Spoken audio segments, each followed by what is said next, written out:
The great roadway that connected the empires of the ancient world is called the Via Maris, the Way of the Sea. All important countries and civilizations of Bible times traveled back and forth on that road. That road goes through a very crucial mountain pass. That mountain pass is guarded by the greatest of the ancient cities, the city of Megiddo. Some would even say that it becomes the place which symbolizes the battle that will end the world itself.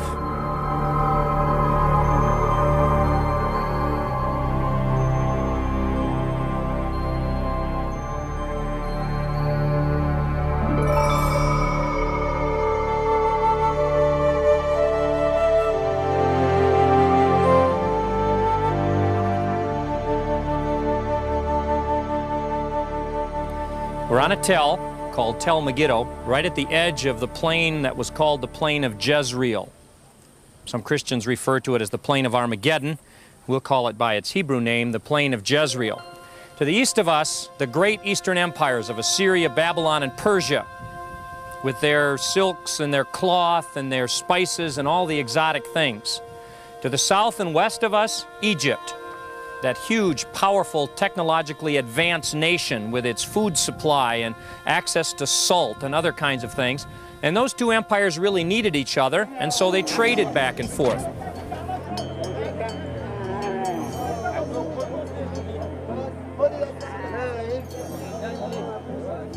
Now, due to the desert here to our east, really the only way the trade route could go easily is to go to the north along the rivers till they got north of the desert and go down through this piece of land we call Canaan or Israel down to Egypt. If there's one place where that road could be controlled, it's right here at Megiddo. And for that reason, before the Bronze Age, people came here to live, not only because of the fertility of the valley, but also because this city stood right here and guarded that pass through which the trade route went and therefore could exert control over the world. Some scholars say that more battles have been fought down there in the Jezreel Valley in front of you right here than any other place in the world known to history. So you have to imagine the bloodshed down here in this valley, most of it done simply to exert control over this spot because this spot controlled the world. Probably the most significant passage about this place in the Bible is in 1 Kings, where it describes King Solomon's power and glory. Solomon, you remember, had become king in the south in Jerusalem. He had been put on the throne there that his father David had held, and Solomon asked God for wisdom. So God said, I'll give you wisdom, but I'm going to give you greatness also. Solomon became the richest king who had ever lived. He had money, he had power, he stretched the kingdom to the north and the south and to the east, probably the greatest Israelite king in terms of total power to ever live. Well, the Bible says in 1 Kings chapter 9 that Solomon fortified Gezer, Megiddo, and Hatzor. Now, that tells you from a Hebrew way how Solomon controlled the world. What made Solomon rich? God did. How did God do it? By giving Solomon the strength to control this trade route. So world control right here, and Solomon had it. This city controls the world because it controls the trade route. In the book of Revelation, the writer is talking about the continuing battle between good and evil. And he writes it this way: Then they gathered the kings together to the place that in Hebrew is called Armageddon. Now, what makes this Armageddon? Well, we're standing on a hill, a mound, a mount. In Hebrew, Har, H-A-R. So we're at Har Megiddo, or as you would say it in Hebrew, Armageddon. And this becomes the place of Armageddon. So what you're looking at out here is what the writer of Revelation uses when he wants to describe the symbol of the battle for the end of the world.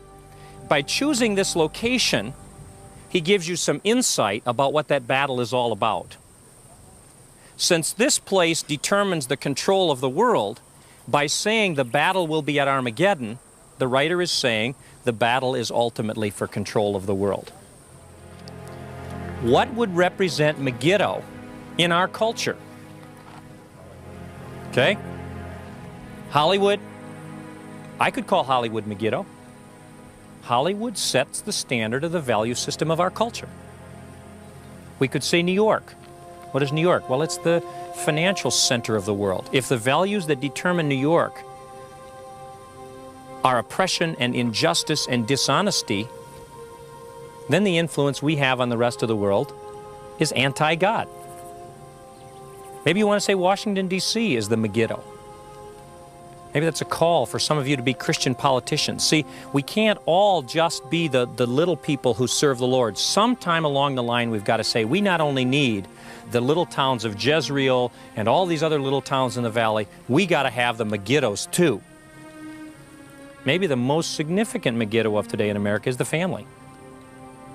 So maybe the first commitment that each of us have to have in this battle of Armageddon, which in my opinion goes on every day in every town and community you represent, maybe the first step in that battle, the first skirmish, will be to go back and rededicate yourselves to family. And so we come here, I think, not to say we're standing where history will end. I think we're standing here to say there's a battle going on. There's going to be an ongoing battle between the people of God and the people of the devil. And that battle is called Armageddon.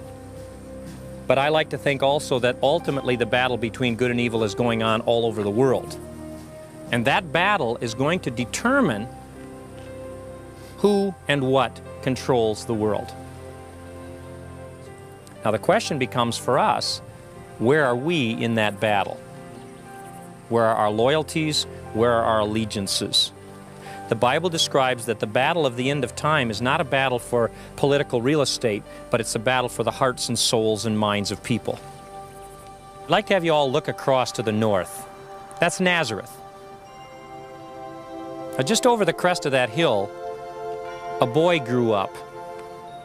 And I wonder how many times he climbed to the hill behind his house and looked across the valley at Megiddo, knowing what it stood for, knowing what had happened here, but more importantly, knowing that it represented a battle of which he was to become commander-in-chief. He grew up, people, at Armageddon. So in a sense, the work of Jesus Christ starts at Armageddon and ends at Armageddon. It starts with a virgin birth and a little boy, and it ends up with the King of the universe coming back and saying, it's finished, it's done, it's redeemed, it's right, it's forgiven, it's recreated. And so I look out there and I don't simply see a battle that I have to be part of. I also see the fact that that valley, that beautiful plain, symbolizes the victory of Jesus Christ. The ancient city of Megiddo was strategically important because it guarded the road, the Via Maris. Because of that importance, people went to great lengths to protect their water system. In fact, at Megiddo, archaeologists have discovered one of the earliest examples of an extensive water system, a water tunnel. And again, I can notice the chisel marks. Just take a look at the chisel marks. You can see where they worked. If it was Ahab's time, would have been 850 BC, let's say.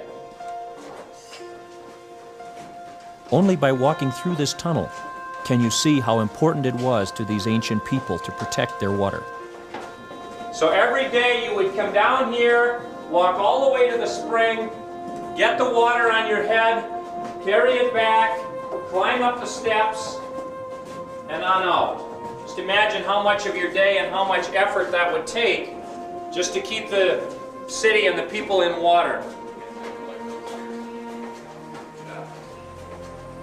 You're seated down in the hole here in a shaft, an archaeological dig. You look around you, you see the walls of that dig on both sides of us. You can see stones exposed at different levels and different layers. In some places you can see a layer of dirt that represents the separation of one civilization from another.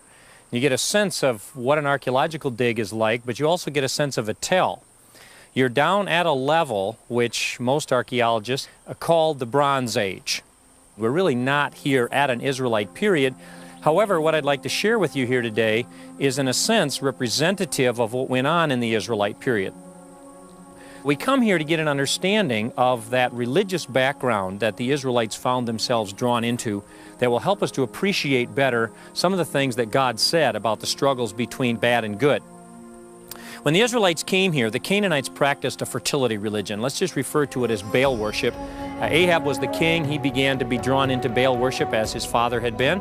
And he married a woman from Phoenicia named Jezebel, who was a priestess of the Baal cult of her town, which is in Phoenicia. Her father had been a follower of Baal. She came here and brought her Baal worship with her. Now, we know from history that her form of Baal worship, the Phoenician form of Baal worship, was particularly a radical form of Baal worship.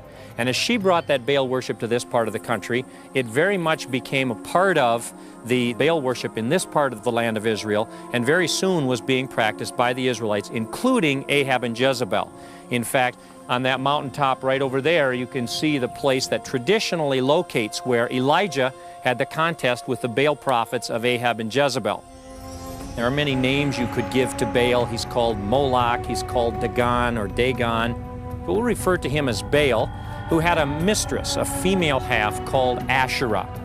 Now, the Canaanites practiced that fertility cult because they were farmers, and as you look out at the valley down below here, you understand why those farmers would find it necessary to worship a fertility god. If you see the fertility out there, you can see that their god must have seemed to them to be very effective. And it was that religion that those shepherd Israelites, when they came into this country, found themselves so attracted to. The attractiveness may have been in part that their god was a desert god, a shepherd god. He had been the one who brought water out of the rock and had protected them in that wandering period, whereas when they came here, they found themselves exposed to farmers. And would the desert god be appropriate in a new situation and a new setting? Well, when they got to this country, it must have been easy for them to see the attractiveness of this fertility god. After all, look how he had blessed his worshipers. I mean, the fertility here was just tremendous. And so they must have thought that this was definitely the god of choice. Now, Baal worship was widely practiced in this culture by the Canaanites. Only at later points did the Israelites participate in it at any great depth. Baal worship went like this. They believed that Baal was the god of fertility. He was often portrayed as a god of thunder and lightning, sometimes on the back of a bull or on the back of a calf with a lightning bolt in his hand. And you get that whole sense of the storm and of lightning and of thunder and of rain that would bring fertility. And he went back to the underworld, a place that was very dreary, very dark, not a particularly attractive place, and the land would begin to lose its fertility. Then in the springtime, or so it was hoped, Baal would come back to life, and he would return. What they believed brought Baal back to life was the offering of blood. And we can say that throughout much of his history, the blood offering was the blood of an animal. But there were also times in history where the Canaanites practiced, and so did the Israelites, the offering of human blood. They believed that that offering of human life would somehow be an offering to Baal that would bring Baal back to life. And if Baal returned to life and had relations, sexual relations with his consort, his mistress Asherah, that relationship would produce fertility. The priest of Baal would have sexual relationships with a girl, a woman who had been chosen.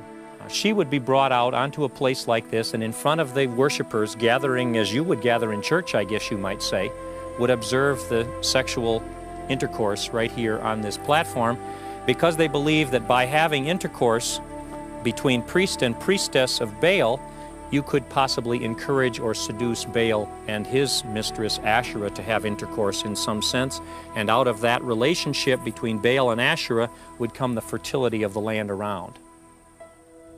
And then following that, all the adult members of the community who participated in the Baal cult, they would go off to the side and they themselves would practice intercourse with a prostitute. So the sexual relationship between the male and the female god produced the fertility of the crops and the olive trees and the vineyards and the sheep and even men and women in their families. And so their religious practices were really an attempt to encourage Baal to come back to life and for Baal and Asherah to have sexual relations. Now we have a community that has really perverted two of the most beautiful gifts that God has given. It's perverted the beauty of the gift of a human life, a child. But it's also in the process perverted the normal sexual relationship between a male and female within the bonds of marriage. And in our society, it seems like almost everything involves in some way a perversion or a lack of respect for the beauty of human sexuality, whether that's television or movies or advertisements or whatever. It just seems to me we have perverted similar kinds of things. You know, one of the names that the Canaanites gave to Baal was Baal Zevul. And Jesus comes along not too far from here, and he takes that word Beelzebub and he applies that word to the devil himself. He calls him Beelzebub. Now, I would like to suggest that Jesus is by that saying that what was practiced here, places like this, in Jezreel, here in Samaria, in Jerusalem even, unfortunately, at Dan, maybe at Bethel too, was the Old Testament form of Satanism. They would gather here at this temple complex, and here behind me you see a high place. It's a Bronze Age high place, but might very well represent to us what was here in the Israelite period and what was certainly present in other Israelite places. And I might mention, you say, well, this isn't really a high place. Look how much higher that is. Well, remember, we're down in a dig. We're down in the shaft of an archaeological dig. So actually, in the time that this was here, this would have represented the highest point on the tell, and the rest of this, of course, would have been part of the city. But in the middle of this high place, this huge mound of stones here, which probably had a covering of beaten clay of some kind so the top was flat, in the middle of this high place would be an idol, would stand in the middle with a roaring fire built inside it. Now, the name the Bible uses on occasion to describe that altar or that idol is Tophet. And then those mothers who followed the practice of this particular cult would hand the baby to the priest. And the priest would climb the stairs of the high place and approach the altar in some position of worship and would take that baby and would lay the baby on the red-hot arms of that idol.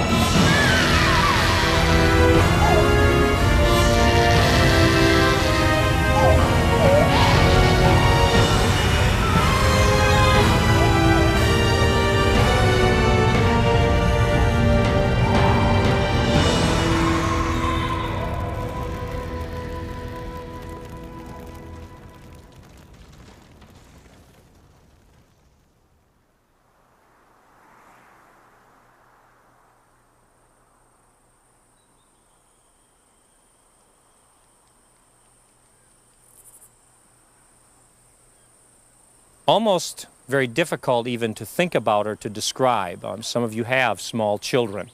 Some of you are first sons. The people would gather to do that, including, the Bible tells us, King Manasseh, King Ahaz, and other kings in Judah who actually sacrificed their children in the valleys outside of the city of Jerusalem, somewhere near the temple. Now, in retrospect, as you look at that, you think about the fact that really what they were doing is saying, we so much want Baal's blessing of fertility, of personal, physical things that I need, my crops, my animals, that they were willing to offer the life of a child for personal, financial, material success. I think the culture we live in is remarkably similar. Because it seems to me that what defines to a large extent the culture we live in is, on the one hand, the cheapness of human life. We practice abortion, and we take the life of an unborn child 29 million plus times already, often simply because of the inconvenience of the child for financial reasons. And that seems to me to be somewhat similar kind of motivation. It's interesting that one of the archaeological publishings recently had to do with a cemetery that was found in the city of Carthage. Carthage was originally Phoenician, where Jezebel came from, and they practiced a very similar kind of cult of religion. It came from the same source. They recently uncovered a cemetery there which was 60,000 square feet. 60,000 square feet of burials, all of burnings, at several levels deep. Now imagine how many babies were represented, how many human lives were represented in those levels of burial. I mean, you're talking about an enormous cemetery in several levels over a period of 100+ years. But in all those burial urns, the remains of the burnings of that particular year. What Satan brought to this culture and to this place was of such evil that somehow to believe that the taking, the offering of a human life, a baby no less, was appropriate because it brought personal gain.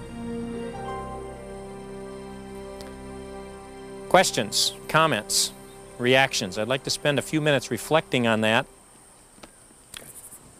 I guess I'm just struck too about how similar to abortion. I mean, we could fill cemeteries with babies that have been aborted, and you know, we wonder how they could stand by and watch it, and we do the same. And I think as Christians, we really need to, I guess, get on the bandwagon and not be so apathetic to watching it and let it happen. Going back to your concept of the relationship of abortion and the child sacrifices, you talked about the graveyard, the uncovered. In today's society, we're claiming that that's not even a life. We're totally ignoring that, and we're not burying it. There's no remorse at all. Listen to this.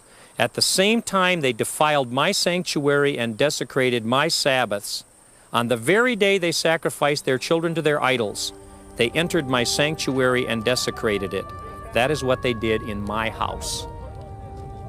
So these people had the incredible gall to sacrifice their children on the same day they went to God's house to worship Him. I think we have to be a little bit careful as we leave here today. I find myself sometimes leaving trying to understand how these people of this culture were thinking. And yet I guess I need to ask myself, when I go to worship my God, how pure and how clean is my heart? And I think sometimes God looks down and says, yeah, you're amazed that they could do this and then worship Him at the same time. But what about these sinful patterns in your life? How can you continue to do that and still come to church on Sunday and worship me?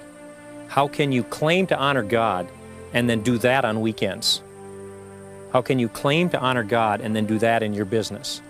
How can you claim to honor God and say that about your parents? That's the question you're really asking. How can somebody have the value system of evil and claim to worship and serve God? And this is an extreme form of that, but it's the same issue. What strikes me by way of a faith lesson is that the battle in our culture that we've talked about so often between good and evil is a very real one that has incredible consequences. Because God comes to this culture and He says, I'm very patient with my people and I love you, but what goes on in a place like this, I absolutely will not tolerate. That's the last straw. In Jeremiah chapter 7, the people of Judah have done evil in my eyes, declares the Lord.